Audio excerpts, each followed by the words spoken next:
ये कहानी है एक हाई स्कूल के स्टूडेंट की जिसके प्राइवेट वीडियोस बनाकर के उसे ब्लैकमेल किया जाता है। पर ये पहली लड़की नहीं थी जो इन चीजों को फेस कर रही थी। तो ये कहानी शुरू होती है साउथ कोरिया के एक शहर से, जहां हम मीना नाम के एक स्कूल स्टूडेंट को देखते हैं। मीना एक बहुत ही अच्छी स्टूडेंट थी और वो अपने स्कूल के एक बहुत ही फेमस लड़के को डेट करना शुरू करती है। इसके बाद वो दोनों एक पार्लर में जाते हैं और ड्रिंक करके एक दूसरे को किस भी करते हैं। ड्रिंक करने की वजह से मीना को नींद आ जाती है। जब वो सो कर के उठती है तो उसका बॉयफ्रेंड उसे हैंगओवर खत्म करने के लिए एक मेडिसिन देता है, लेकिन जैसे ही वो उसे पीती है तो फौरन बेहोश हो जाती है। जब उसे होश आता है तो वो एक चेयर से बंधी हुई थी और सामने उसका बॉयफ्रेंड था जिसने हाथ में कैमरा पकड़ा हुआ था और वो मीना का वीडियो रिकॉर्ड कर रहा था। तभी उसकी स्कूल के कुछ लड़के अपना मुंह ढककर के अंदर आते हैं और बारी बारी से उसके साथ गलत काम करने लगते हैं। वहीं उसका बॉयफ्रेंड इन सारी चीजों को कैमरे में रिकॉर्ड कर रहा था। घर आने के बाद वो फूट फूट करके रोती है और अपने बॉयफ्रेंड पर इस तरह से भरोसा करने पर अपने आप को कोसती है। इसी बीच उसे अपने बॉयफ्रेंड के मैसेज भी मिलते हैं कि अगर उसने इस बारे में किसी को भी बताया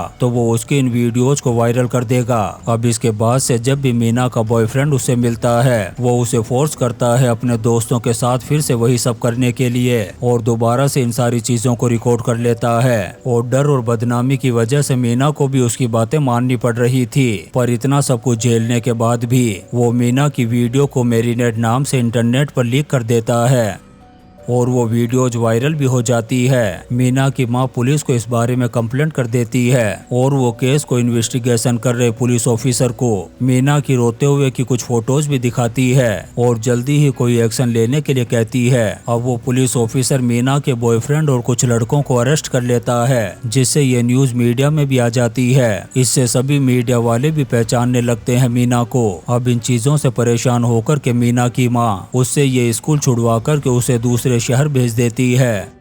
मीना भी अपना नाम चेंज कर लेती है और इन नाम से सियोल शहर में अपनी जिंदगी की नई शुरुआत करती है। इसी तरह से 6 साल का वक्त बीत जाता है। मीना अपनी पढ़ाई खत्म करके अपनी जिंदगी में आगे बढ़ चुकी थी। अपने पास्ट को भुला करके वो एक लड़के से एंगेजमेंट भी कर लेती है। उसके साथ वो बहुत ज्यादा खुश थी और अब वो एक स्कूल में एज ए टीचर बच्चों को भी पढ़ाती है। फिर एक दिन रिन स्कूल खत्म होने के बाद स्टाफ रूम में रखी हुई अपनी कॉफी को पीती है, जिसे पीने के कुछ देर बाद ही वो बेहोश हो जाती है। अगली सुबह एक स्टूडेंट उसे जगाता है जिसका नाम जिन था। होश आने के बाद रिन को लगने लगता है कि शायद थकान की वजह से उसकी आंख लग गई होगी, लेकिन तभी वो अपने दोनों हाथों पर कुछ निशान को नोटिस करती है, जिसे देखकर के ऐसा लग रहा था कि जैसे किसी ने उसे रस्सियों से बांधा था, लेकिन फिलहाल उसे कुछ भी याद नहीं था। फिर जब वो वॉशरूम में होती है तभी उसे एक अननोन नंबर से मैसेज आता है। इस मैसेज में कोई उसे एक वीडियो देखने के लिए कहता है। जब वो उस वीडियो को देखती है तो बेहोशी की हालत में वो एक चेयर से रस्सी से बंधी हुई थी और कुछ अननोन लोग उसके साथ गलत कर रहे थे।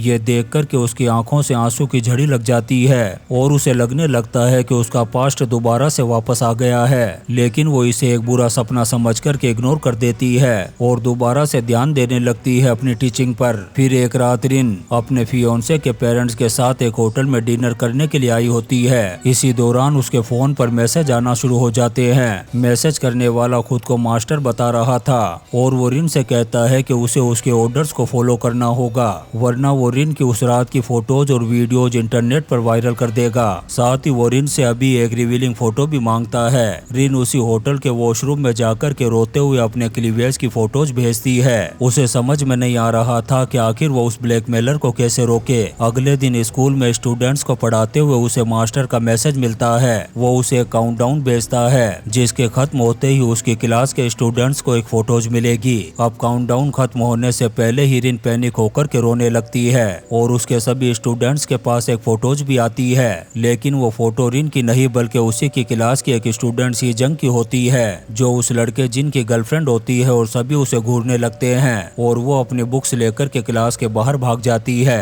रिन को भी सीजंग की ये फोटो मिलती है और वो देखती है कि सीजंग नशे की हालत में एक चेयर से बंधी हुई है। ये देख कर के उसे अपने स्टूडेंट्स के लिए बहुत बुरा फील होता है। अब रिन चोल नाम के उस पुलिस वाले से कांटेक्ट करने की कोशिश करती है जिसने 6 साल पहले उसके केस को इन्वेस्टिगेट किया था, लेकिन रिन को पता चलता है कि अब वो रिटायर्ड हो चुका है। तब वो पुलिस स्टेशन में चोल के लिए एक मैसेज ड्रॉप करके वापस चली आती है। इसके बाद रिन सीजंग को अकेले अपने ऑफिस में बुलाती है। थोड़ा कंफर्टेबल होने के बाद सीजंग बताती है कि उसके बॉयफ्रेंड जिन ने ये फोटोज क्लिक की थी जब वे दोनों जिन के घर पर अकेले थे। साथ ही उसने जिन के लैपटॉप में अपनी जैसी कई लड़कियों की पिक्चर्स और वीडियोज के फोल्डर भी देखे। अब डर के मारे जिन ने उन सभी फोल्डर को डिलीट कर दिया और इसी चीज का बदला लेने के लिए उसने मेरे फोटो क्लिक करके वायरल कर दिए। सीजंग की बातें सुनने के बाद रिन अब जिन और उसके दोस्तों पर नजर रखना शुरू कर देती है। फिर एक दिन जिन उसे अपने दोस्तों के साथ एक बार में जाता हुआ नजर आता है। वो भी दरवाजे से उस बार के रूम के अंदर झांकने लगती है।